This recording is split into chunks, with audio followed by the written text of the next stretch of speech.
ದೇಶದಲ್ಲಿ ಭಯಾನಕ ವಾತಾವರಣ ಸೃಷ್ಟಿಯಾಗಿದೆ ಅಂತ ಹೇಳಿ ಛಲವಾದಿ ನಾರಾಯಣಸ್ವಾಮಿ ಕಿಡಿಕಾರಿದ್ದಾರೆ. ಹಿಂದೂ ಅಂತ ಹೇಳಿ ಕೊಂದಿಲ್ಲ ಅಂತ ಹೇಳಿ ಪ್ರಿಯಾಂಕರ್ಗೆ ಒಂದು ಹೇಳಿಕೆಯನ್ನ ಕೊಡ್ತಾರೆ. ಆ ಒಂದು ಹೇಳಿಕೆ ದೊಡ್ಡ ಮಟ್ಟದಲ್ಲಿ ಚರ್ಚೆಗೆ ಗ್ರಾಸವಾಗುತ್ತೆ. ಹಾಗಾಗಿ ಅದು ಕೂಡ ನನ್ನ ಮನಸ್ಸಿಗೆ ತುಂಬಾ ನೋವು ತಂದಿದೆ. ದೇಶಕ್ಕೆ ಕಾಂಗ್ರೆಸ್ನಿಂದಾಗಿ ಹೆಚ್ಚು ಗಂಡಾಂತರವಿದೆ.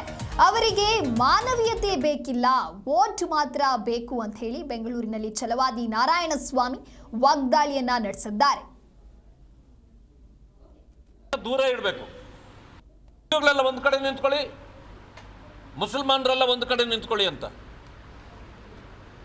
ಆದರೆ ಅವನು ಅನುಭವಿಸಿ ಬಂದಿದ್ದನ್ನು ಹೇಳಿದಾಗ ನೀವು ಹಾಗೇ ಇಲ್ಲ ಅಂತ ಹೇಳ್ತೀರಿ.